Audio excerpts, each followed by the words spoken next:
So finally, WWE did something right with this Seth Rollins faction, as I call them, Heyman's Sugar Boys. I mean, they still don't have the name. What am I supposed to call them? They finally look dominant on this episode of Raw. Also, I used to complain how WWE dumbed down Braun Breaker. He used to talk. He don't talk no more. He bark. Woof woof. Well, in this episode, both Braun Breaker and Bronson Reed actually talk, giving them some personality. I used to hate this idea of Seth Rollins being the leader and both Bronson Reed and Braun Breaker just being bodyguards. I also love the fact that LA Knight is now even closing Raw. Why are they not moving him to Monday Night Raw, by the way? That should already be the case, but I love how WWE are dealing with the situation, and like I've said, the fact that LA Knight is playing with the big boys right now. Just like on last week's episode of Raw, we're about to see CM Punk and LA Knight in the same ring, fighting off Paul Heyman's Sugar Boys. I absolutely appreciate that. But let's talk about this episode of Raw. So it kicks off with Seth Rollins, Paul Heyman, Braun Breaker, Bronson Reed, and Breaker actually cut a promo. He says Rollins and Heyman see him as the future of WWE, but he's got his own vision, a WWE without Sami Zayn. Sami is ugly, weak, and a dead fish in the ring. Well, that was super mean, Braun.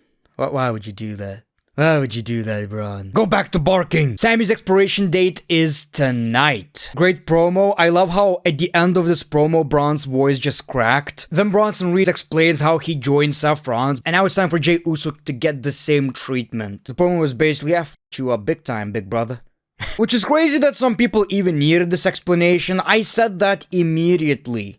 Weird flex. Big forehead, big brains. I said that's the reason he joined. Seth Rollins saw how dangerous Bronson Reed is, and he's like, you better join me, brother. You better be a Paul Heyman Sugar Boy too. Then Heyman grabs the microphone. Tonight, the Empire doesn't strike back, it strikes first. He takes a shot at Sami, Jey, and even Roman Reigns, saying Roman doesn't have the guts to step up anymore, which basically teases the return of Roman Reigns. It's happening soon, boy. Rollins hypes the crowd and announces his match against Penta tonight. Welcome to Monday Night Rollins. I like when WWE sets up the scene at the start of the episode, and now the whole episode is going to be, about this Paul Heyman Sugar Boy faction. Actually like that, and they nailed it. They absolutely nailed it. They said what they're going to do, and that's exactly what they did. Pretty decent promo, and again, I love the fact they finally speak right now. I want personalities. Even Heyman has a nickname right now, the Oracle.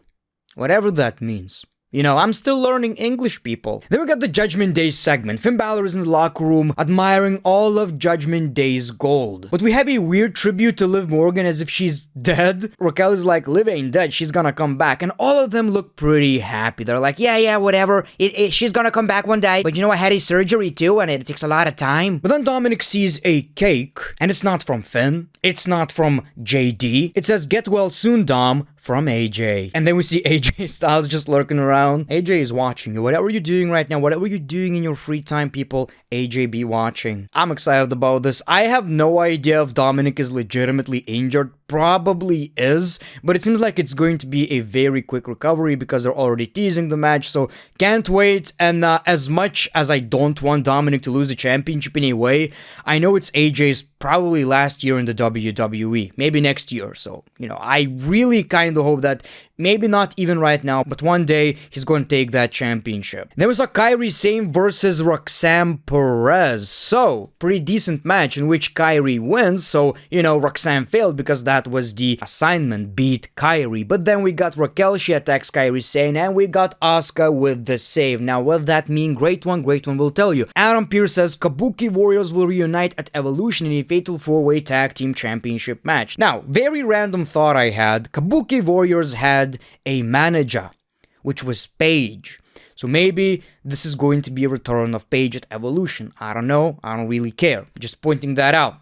If it happens, you can go to my comments and tell how smart the Great One is. Your Messiah, your Oracle, your leader. I would say, leader. Sami was about to face Braun Breaker, but he got attacked by a carrying cross. But this is what kind of man Sami Zayn is. He still decided to fight, so we got Sami Zayn versus Braun Breaker, a match where basically Sami got destroyed. It was the underdog story. I'ma get my ass whooped, but I still gotta fight. Well, unfortunately, he did lose. Pretty awesome, and like I've said, they did exactly what they said they're going to do. If I remember correctly, Sami Zayn is in kayfabe injured right now.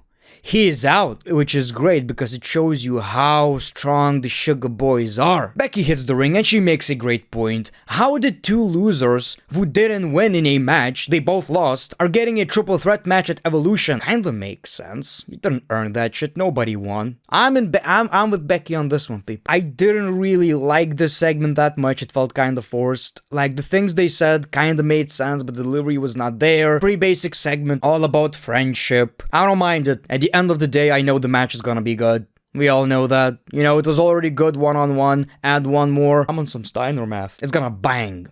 You know? It's gonna bang, people. Then we got Jay versus Bronson Reed. Just like Braun Breaker, the mission was to destroy Jay Uso. So in this one, Bronson Reed didn't necessarily win. He basically did this! Honestly, that's heavier than I thought. Boom! Goldberg, legends! So he got disqualified but beat the shit out of Jay Uso. So another one is down. Who do we have left, people? We have LA Knight. We have CM Punk. So they gotta work together now. You remember what I used to complain about? Bitch and moan? The fact that Monday Night Raw, I know I say Nitro all the time, didn't change after this faction formed. Now, we're kind of seeing that. It is changing. They're putting people in the medical facilities. So, I appreciate that. We got El Grande versus Dragon Lee. So, yes, I know, we got a bit of a reveal, I would say. So, I love you guys, I appreciate you, but sometimes I feel like I'm, making videos for a bunch of idiots. A lot of people said it's Chad Gable. And it's so clearly Ludwig Kaiser. And, it sucks when your audience are a bunch of idiots. How do you even come up with these conspiracy theories? Chad Gable? Chad Gable is El Grande America. I like whatever WWE are doing right here. It's hilarious, it gives Ludwig Kaiser something to do, and he even won the match. Did the exact same things El Grande does as usual. You know what I mean. Okay, so we got the World Heavyweight Champion Gunther. He says he's defending the championship against Goldberg. I've been roasting the guy for 2 weeks and Goldberg's done nothing. He must be scared. Suddenly, we see a red sports car. Goldberg might be a grandpa, people, but he's a cool grandpa, right? He's the type of grandpa who be fucking. So we see the face-to-face. Goldberg slaps the mic out of his hand and dares him to swing. Gunther does and gets dropped. He lines up a spear, but Gunther wisely dips. 5 days! 5 days! And the disrespect, legends! It's gotta be over! Gunther! You're next! I actually have a big video in mind about Goldberg's shenanigans in the WWE.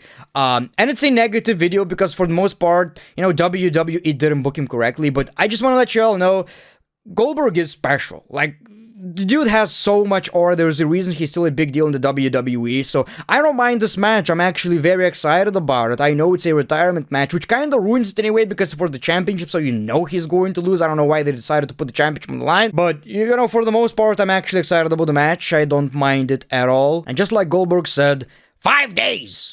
And we're going to see the last Goldberg match in the WWE. That's kind of sad. I'll make sure to appreciate it. 5 days! Obviously, the final match, the main event, as you say, was Penta versus Seth Rollins. First time ever. Really good, really entertaining. This is awesome chance, rightfully so. Absolutely loved it. But, as you can imagine, Seth Rollins wins the match. He wasn't done. We got the bronze, but LA Knight interferes. We got BFT, and LA Knight stands tall, sends a message, and closes Monday Night Raw, which is something I really, really appreciate. Like I've said, we want this guy to get pushed. Maybe the championship time is not right now, possibly never. But at least he's a big deal in the WWE. Now, the briefcase. I like the way the briefcase looks. I really do. It doesn't look as childish. The green makes it look like Nickelodeon shit. But I'm kind of worried. People. Because it means that he's gonna carry that shit for a while. And I'm kinda tired of this shtick. Seth Rollins is already an established superstar, multi-time WWE champion, Universe champion, Galaxy champion. I don't see the point. I really don't see a point. Of course he's gonna be a champion. He doesn't even need a briefcase, so just get this done and over with, possibly after the Goldberg match. Just planting some seeds. Just planting some seeds. But anyway, that was a solid episode of Raw. I'm feeling a lot of ups and downs with the WWE. Maybe it's just the summer and I'm actually very busy, trying to spend as much time as I can with my family, friends, and stuff. So just to point that out, don't worry about me. I'm not taking a break or anything. The schedule is just all over the place. But it kind of sucks because wrestling is only on my mind when I'm actually watching it. Maybe it's good, I don't know. But for those who keep waiting for these videos, don't worry people, eventually I'll start posting more frequently. So thank you so much for watching. I appreciate you. Hopefully you're having a great time. The great One Piece love and hugs. It's been a pleasure.